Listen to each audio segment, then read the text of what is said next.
يعني وعشركي أفريتونات بوجا وحنا كبرنانا and describing your week أي عنوان واه لكن وحنا كبرنانا prepositions أي كبرنانا prepositions مال أي عشا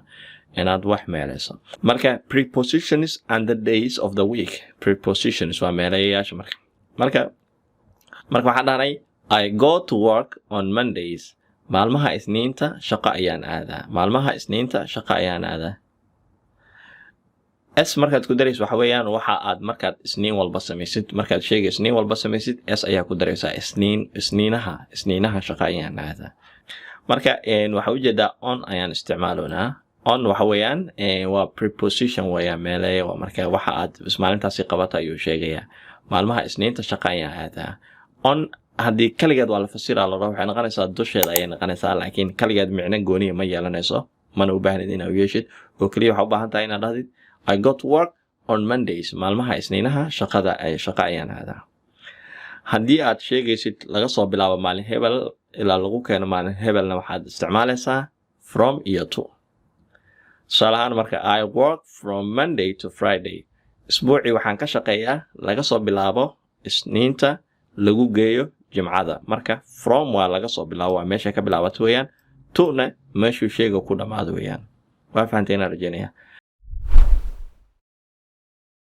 Kabar Academy oo ah application luqadda Ingiriiska aad si fudud uga baran karayso adigoo isticmaalayno manhaj caalami ah oo la dhaho CEFR Commonwealth European Framework of Reference for Languages ayaa la dhahaa iyo isbuuc walbana 2 jeer ayaa live la soo galaa haddii aad xiiseynayso applicationka linkigiisa qaybta comment descriptionka waad ka heli karaysaa insha Allah waxaa kaloo ayadana jirto I watch TV on ama at labada midka jecesha waa isticmaali kartaa on the weekend labada maalmood ee fasaxa isbuuca waxaan daawadaa TV on the weekend waa isticmaali kartaa US ayay caan uga tahay UK laakiin waxay isticmaalaan at ayay isticmaalaan I watch TV at the weekend labada maalmood isbuuca waa TV ayaan daawadaa alright waa fahanteena rajaynaya marka qaybta ku xigta aan u gudubno marka alright marka qaybta marka hore waxaa hordhac ahaan u baranaynaa shaqooyinka la qabto ama activity-yaasha la qabto isbuuca waxyaabaha la sameeyo oo lagu nasto ama waxyaabaha baashaalka loo sameeyo tusaale ahaan oo kale inaad gymka aadid oo kale go to the gym inaad gymka aadid go swimming inaad dawaalato play tennis inaad tenniska dheesho ama play soccer inaad kubadda cagta dheesho ama read the newspaper inaad journal akhrisato ama take a path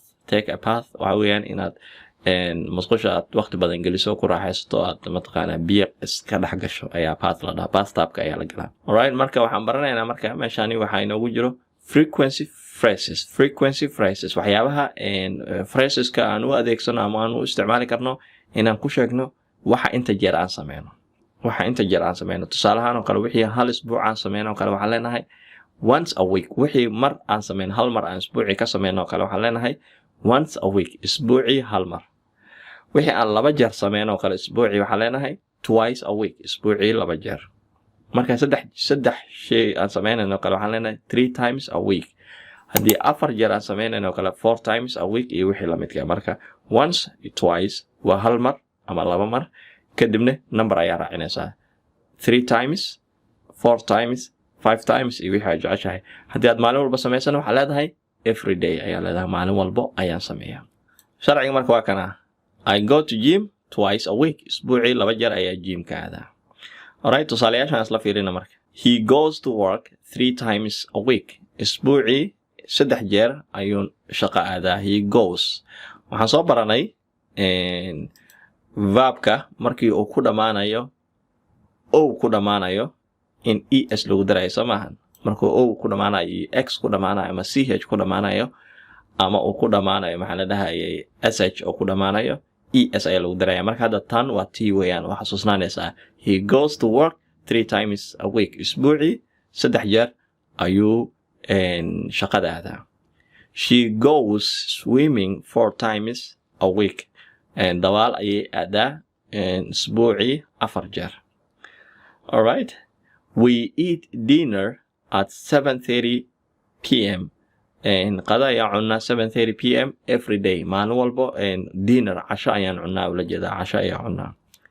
they watch TV 4 times a week TV-ga ayay daawadaan isbuucii 4 jeer marka waad fahanteen aan rajeynayaa marka casharada dhan saan oo kale iyo exercise ugu jira listening ayaa ku jiro marka kuwa listeningka aad xoogaa loo saaro tusaale ahaan oo kale kan oo kale hadda dhegeysta listen to the audio and answer the questions dhegeyso maqalka kadibna su-aalaha ka jawaab marka maqalkan shido 14.10 shido kadibna dhegeyso kadibna su-aalahan ka jawaab markaad dhammaysanay haddii aad sax heshay oo kale screenshot ka soo qaada groupka soo geliya wixii la midka